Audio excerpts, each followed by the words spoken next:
అమ్మల గన్నయమ్మ ముగ్గురమ్మల మూలపుటమ్మ మా దుర్గమ్మ. ఈ నవరాత్రుల సందర్భంగా నవదుర్గా స్వరూపాల గురించి నాకు తెలిసిన జ్ఞానాన్ని అందరికీ పంచడం నాకు ఎంతో ఆనందాన్ని ఇస్తుంది. ఈ నవదుర్గా స్వరూపాలలో మొదటి స్వరూపమైన శైలపుత్రి దేవి గురించి ఈ వీడియోలో తెలుసుకుందాం. ముందు వీడియోలో నవదుర్గా స్వరూపాలు ఎలా ఉద్భవించారో తెలుసుకున్నాం. ఎవరైనా ఆ వీడియో చూడాలని ఆసక్తి ఉన్నవారు డిస్క్రిప్షన్లో లింక్ ఇచ్చాను, దాన్ని చూడవచ్చు. దుర్గమ్మ మొదటి స్వరూపమే శైలపుత్రి దేవి. ఈ నామంతో ఆ తల్లి ప్రఖ్యాతి చెందింది. పర్వతరాజైన హిమవంతుని కుమార్తె రూపంలో ఉంది గనుక ఆ తల్లిని శైలపుత్రిగా పిలువబడింది. వృషభాన్ని వాహనంగా ధరించి కుడి చేతిలో త్రిశూలం, ఎడమ చేతిలో కమలం ధరించి తన భక్తులను కరుణా కటాక్షాలతో కాపాడుతుంది ఆ తల్లి.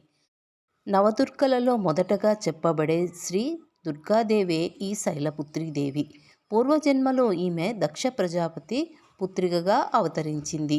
ఆ కాలంలో సతీదేవి అనే నామంతో పిలువబడింది. శంకరునితో ఈమెకు వివాహమైంది. సృష్టి ప్రారంభంలో బ్రహ్మదేవుడు 9 మంది ప్రజాపతులను సృష్టించాడు. అందులో దక్ష ప్రజాపతి కూడా ఒకడు.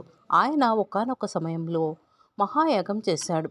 దేవతలందరినీ ఆ మహాయాగానికి ఆహ్వానించాడు. కానీ సతీదేవిని, శంకరుణ్ణి మాత్రం ఆ యాగానికి ఆహ్వానించలేదు. తన తండ్రి ఓ మహాయాగాన్ని నిర్వహించబోతున్నాడు అన్న వార్తను నారదుని ద్వారా తెలుసుకుంది ఆ సతీదేవి. ఆ యాగానికి వెళ్ళాలని ఎంతో మదనపడసాగింది సతీదేవి. తన ఇష్టాన్ని ఆ పరమేశ్వరునితో తెలియజేసింది. సర్వ విషయాలు తెలిసిన ఆ పరమేశ్వరుడు సతీదేవితో ఇలా అన్నాడు: నీ తండ్రి ఏ కారణం వల్లనో మన యందు కోపంతో ఉన్నాడు. అతను తలపెట్టిన యాగానికి దేవతలందరినీ ఆహ్వానించారు. వారి యాగ భాగాలను స్వీకరించమన్నాడు. అన్నీ తెలిసే పిలవలేదు. కనీసం ఎట్టి సూచన కూడా చేయలేదు. ఇట్టి దశలో ఎంత మాత్రం నువ్వు అక్కడకు వెళ్ళడం భావ్యం కాదు అన్నాడు శంకరుడు. శంకరుని మాటలు సతీదేవికి నచ్చలేదు. ఎలాగైనా తండ్రి యాగాన్ని చూడాలని, అందరితో కలిసి మాట్లాడాలని ఆమె ఎంతో తొందరపడసాగింది. ఆమె స్థితిని గమనించిన ఆ పరమేశ్వరుడు పుట్టినింటికి వెళ్ళమని ఆమెకు అనుమతిని ప్రసాదించాడు. తన పుట్టింటికి చేరిన సతీదేవితో బంధువులెవ్వరూ మాట్లాడలేదు. సోదరీమణులందరూ కూడా ఎడమ ముఖం పెడమ ముఖంతో ఉన్నారు. అక్కా చెల్లెళ్ళు ముఖాలలో వ్యంగ్యం, పరిహాస భావాలు మాత్రం కళ్ళకు కట్టినట్లు కనిపించాయి ఆ సతీదేవికి. వారి చర్యలకు సతీదేవి మనస్సు తీవ్రంగా గాయపడింది. అంతేకాదు, అక్కడ అంతా కూడా పరమేశ్వరుని పట్ల తిరస్కార భావనలు కనిపించసాగాయి. తన తండ్రి అయిన దక్ష ప్రజాపతి ఆవేశంతో ఆమె పట్ల అవమానకరంగా మాట్లాడాడు. ఓ సతీదేవి, నీ భర్త రజోగుణం కలవాడు, క్రోధి, శ్మశానంలో ఉంటాడు, కపాలాలు ధరించుకొని తిరుగుతూ ఉంటాడు. అలాంటి అపవిత్రమైన భర్త కలవాడు పవిత్రమైనటువంటి ఈ యజ్ఞయాగాలకు అనర్హుడు. అతని అర్ధాంగివైన నువ్వు కూడా అనర్హురాలివే. పిలవని పేరంటానికి వచ్చి నా యాగాన్ని అపవిత్రం చేశావు. వెంటనే ఇక్కడి నుంచి వెళ్ళు అని ఆ దక్ష ప్రజాపతి ఆజ్ఞాపిస్తాడు. ఆ మాటలు విన్న సతీదేవి హృదయం క్షోభతో, అవమానంతో తపించిపోతుంది. తన పతిదేవుని మాటలను వినకుండా ఇక్కడకు రావటం పొరపాటే అని ఆమె గ్రహించింది. ఇక్కడ జరుగుతున్న అవమానాన్ని చూసి ఆమె సహించలేకపోయింది.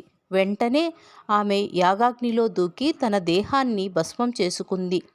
ఆ విషయాన్ని తెలుసుకున్న పరమేశ్వరుడు కోపంతో భీకరుడై తన జటాజూటం నుండి వీరభద్రుణ్ణి సృష్టించాడు. అతనితో పాటు గణాలను పంపి దక్షుని యాగాన్ని సంపూర్ణంగా ధ్వంసం చేయించాడు.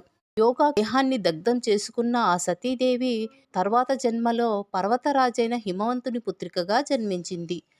అప్పుడే ఆమె శైలపుత్రి అనే నామంతో ప్రసిద్ధి చెందింది. పార్వతి, హైమవతి కూడా ఈమె యొక్క స్వరూపాలే. ఉపనిషత్ కథానుసారం ఈమెయే హైమవతి స్వరూపం.